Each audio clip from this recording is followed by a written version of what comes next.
Assalamualaikum warahmatullahi wabarakatuh. Halo adik-adik, jumpa lagi di channel Guru Kekinian. Agenda kita kali ini adalah membahas mengenai materi fisika di kelas 11 SMA, yakni kesetimbangan benda tegar dan mencari titik berat benda. Oke, jika kalian menyukai video ini, silahkan klik tombol like, subscribe, dan share supaya teman-teman kalian yang lainnya bisa belajar juga dari video ini. Oke, langsung saja. Here we go.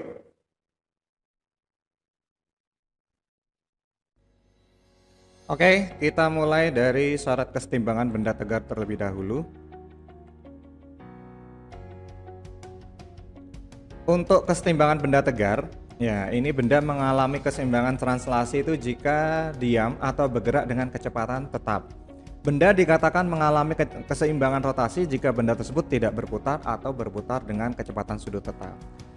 Jangan risaukan itu, yang penting kalian perlu ingat adalah mengenai syarat kesetimbangan sendiri, yakni sigma F pada sumbu X itu harus 0, sigma F pada sumbu Y harus 0, atau sigma torsinya sama dengan 0.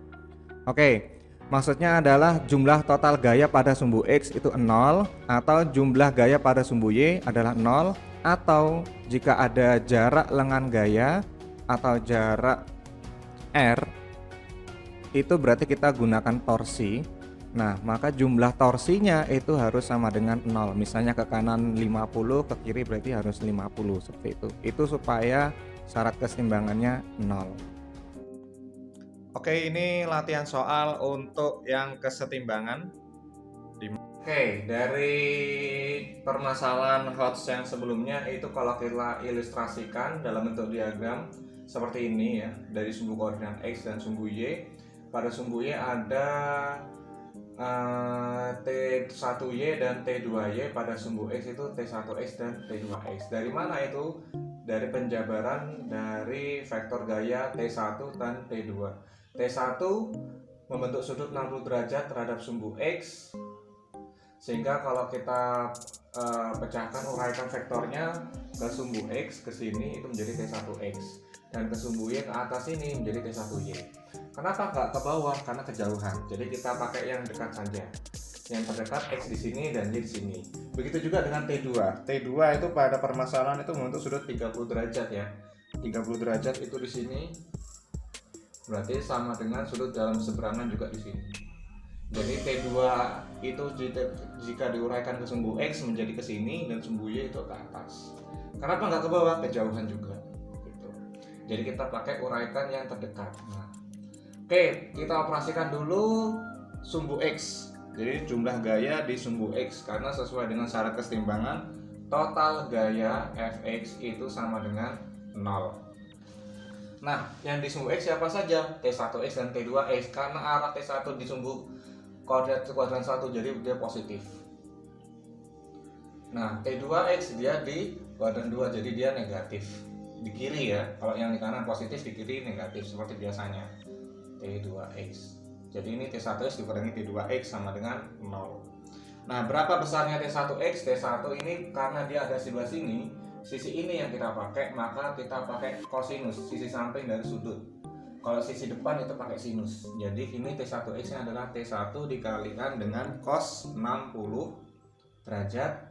Sedangkan T2X ini sudutnya 30, berarti sisi ini yang kita pakai, ini sisi samping dari 30, jadi sama juga pakai cos. Jadi dikurangi T2 dikali cos 30 sama dengan 0, 30 derajat. Nah, kita tahu T1 dikali cos 60, cos 60 itu nilainya setengah. Jadi ini T1 kali setengah min T2 cos 30, kita pindah ruas ke kanan menjadi plus ya. Jadi ini sama dengan T2 dikali cos 30 itu adalah setengah akar 3. Nah, setelah seperti ini, yang sama siapa? Yang sama adalah di kedua ruas itu adalah setengah. Jadi kita setengah kita coret, seret, sehingga kita menghasilkannya T1 sama dengan T2 dikali dengan akar 3. T2 diketahui, nah T2 nya yang kita cari ya, T1 sama T2 yang kita cari. Nah, karena kita belum mendapatkan hasil di sini, anggaplah ini sebagai persamaan yang pertama. Maka kita juga cari untuk yang sumbu Y, sumbu vertikal, jadi sumbu Y. Total gaya di sumbu Y itu sama dengan 0. Nah, apa saja di sumbu Y? Ada tadi T1Y dan T2Y, tapi arahnya semuanya ke atas. Jadi searah berarti positif semua. Kalau ke bawah negatif, kan sumbu Y seperti itu. Jadi ini T1Y dijumlah dengan T2Y sama dengan 0. T1Y, nah kita pakai ini, sisi ini kita geser ke sini. Jadi sisi ini yang kita pakai itu adalah sisi depan dari sudut 60. Jadi T1Y itu adalah T1 sin 60. T2Y juga sama seperti itu. Ya, sin 30. T2 sin 30 sama dengan 0.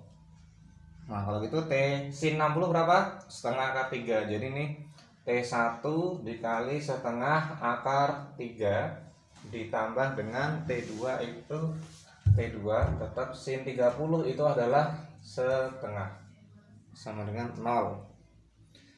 Oh sorry, di sini ada beban ya, ada beban tuh arahnya gayanya ke bawah, ini terlewat di sini gambarnya.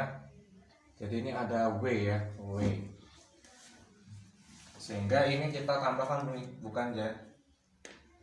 Nah, ada W nya ke bawah, jadi dia nilainya negatif, min W sama dengan 0. Nah, W nya kita pindah ke ruas kanan, sehingga di sini ada W.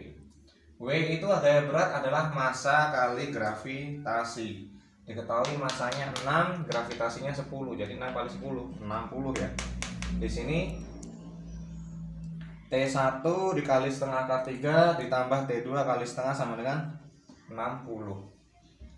Jadi ini kalau kita ini T1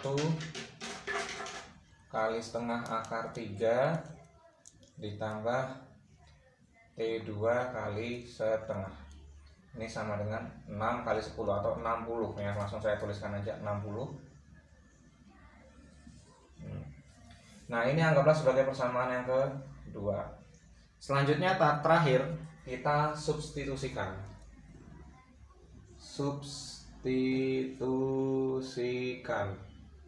persamaan 1 dan 2. Oke, sebagai langkah akhirnya ya, kita substitusikan persamaan 1 dan persamaan 2 sehingga kita peroleh nilainya T1 tadi kan nilainya T1 nilainya adalah P2 kali akar 3. Jadi di sini T1 kita masukkan nilai di persamaan pertama. Kita tuliskan aja persamaan kedua dulu, T1 kali setengah akar 3 ditambah T2 kali setengah sama dengan 60. T1 nya berasal dari nilai persamaan pertama tadi. Nah, ini kita masukkan aja nilainya T2 kali akar 3.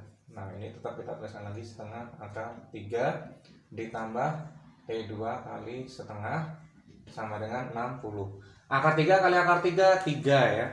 Jadi ini sama dengan 3 per 2. Per 2 nya dari sini T2 ditambah ini setengah T2 sama dengan 60. Menghilangkan 2 per ini, menghilangkan per 2 semuanya kita kali dengan 2 supaya gampang ya. Sehingga 2 nya di sini hilang jadi 3T2 ditambah ini 2 nya hilang jadi 1T2 atau T2 saja. 60 kali 2 juga jadi 120. Jadi ini 4T2 sama dengan 120.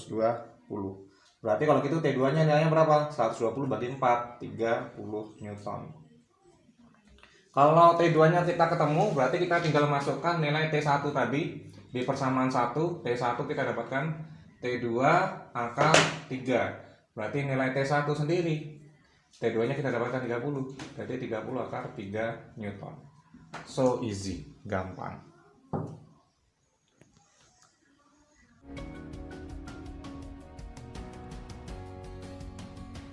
Oke, selanjutnya untuk mencari titik berat bidang, kita awali dengan yang 2 dimensi terlebih dahulu.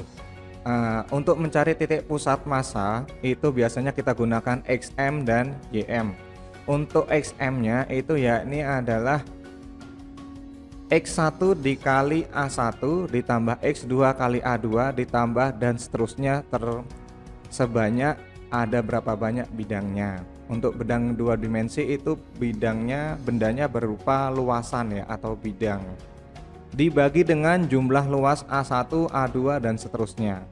Untuk sumbu X. Sedangkan untuk sumbu Y sama seperti sumbu X, X-nya kita ganti dengan Y, itu saja sih membedakan. Jadi lainnya sama.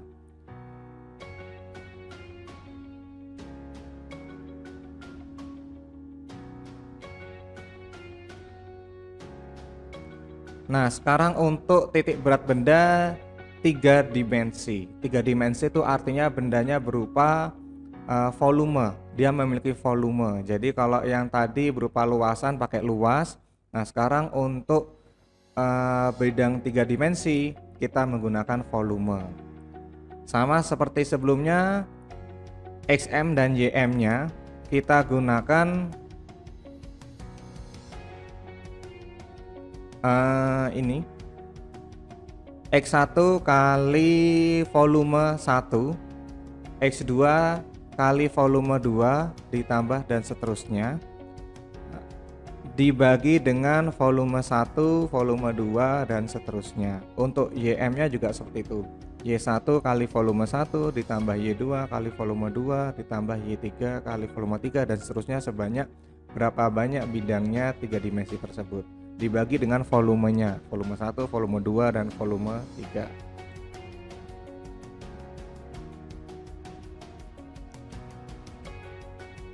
Ini untuk bidang-bidang khusus. Biasanya yang sering keluar itu adalah untuk yang segitiga, bangun segitiga. YM-nya itu bukan setengahnya, tapi kita gunakan sepertiga dari ketinggiannya. Itu untuk bidang 2 dimensi. Untuk bidang 3 dimensi yang sering keluar itu adalah kerucut. Bangun kerucut ini YM-nya itu kita gunakan juga sepertiga ketinggiannya. Jadi sama seperti segitiga. Kalau untuk 2 dimensi segitiga, kalau untuk 3 dimensi itu kerucut.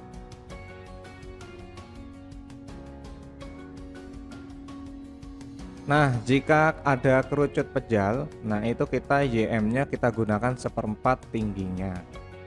Jadi bedanya dengan yang tadi itu adalah ini untuk kulitnya kerucut atau kerucut berongga ya. Sedangkan yang berikutnya ini adalah kerucut pejal. Jika maksudnya di soal tidak dikatakan berongga atau pejal, pada umumnya kita gunakan kerucut pejal atau kerucut yang ada isinya.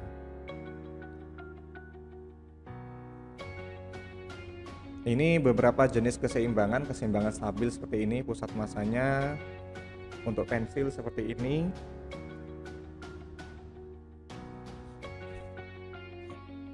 Nah, ini kita bahas contoh soalnya terlebih dahulu supaya lebih gampang memahaminya. Untuk bidang 2 dimensi berbentuk seperti ini, kita diminta untuk mencari titik beratnya.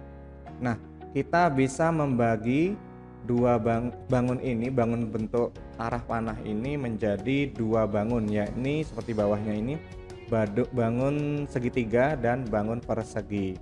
Bangun segitiganya ini sendiri dia memiliki luas sendiri, bangun persegi juga memiliki luas tersendiri.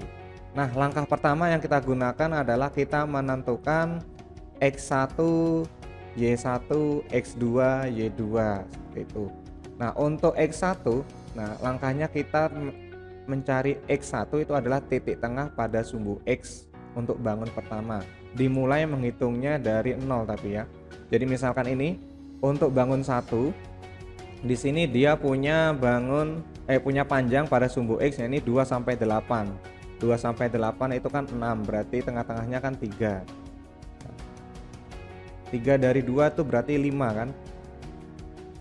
Nah, berarti di sini ini 5, 4 di antara 4 dan 6 tuh 5. Nah, jika kita hitung dari 0 itu berarti 5 ini. Ya. Jadi titik tengahnya kita pakai titik koordinatnya itu 5. Itu kita pasang di sini. X1-nya 5. Nah, untuk Y1-nya, nah dia bangun 1 punya tingginya 4. Nah, titik tengah pada sumbu Y itu berarti separuhnya 4 itu 2. Dimulai dari 0. Red. kedua, berarti benar Y1-nya 2. Selanjutnya untuk bangun kedua kita menentukan X2. X2 itu panjangnya bangun 2 ini kan dari 0 sampai 10. Panjangnya 10, setengahnya berarti 5, sama seperti bangun pertama. Jadi X2-nya 5 juga. Hanya saja Y2-nya sedikit berbeda di sini. Untuk bangun segitiga tadi kita memiliki konsep Y-nya itu sepertiga dari ketinggiannya. Ini tingginya kan dari 4 ke 10 itu 6. Sepertiga dari 6, nah kan 10 kurangi 4 itu 6. Sepertiga dari 6 itu adalah 2. Nah berarti titik tengahnya itu 2 pada sumbu Y untuk bangun 2. Tapi kita hitung dari angka 0 di sumbu koordinat. Nah jarak 0 ke 2 tadi adalah 6. Jadi 0 ke sini dasarnya itu 4 ditambah titik tengahnya segitiga tadi kita temunya 2. Jadi 4 ditambah 2 di sini sama dengan 6. Nah setelah itu kita menentukan luas A1 dan A2. Seperti biasa ini panjang kali lebar untuk yang bangunan 1 karena dia berbentuk persegi panjang. Panjangnya di sini 8 dikurangi 2 itu 6, jadi panjangnya 6, lebarnya adalah 4. Jadi 6 kali 4 luasnya adalah 24. Untuk bangun yang kedua ini berbentuk segitiga, jadi setengah kali alas kali tinggi. Alasnya panjangnya 10, tingginya 6. Kan 10 dikurangi 4, 6 di sini. Jadi 10 dikalikan 6 itu 60 dibagi 2 30. Jadi luas A2 kita ketemu.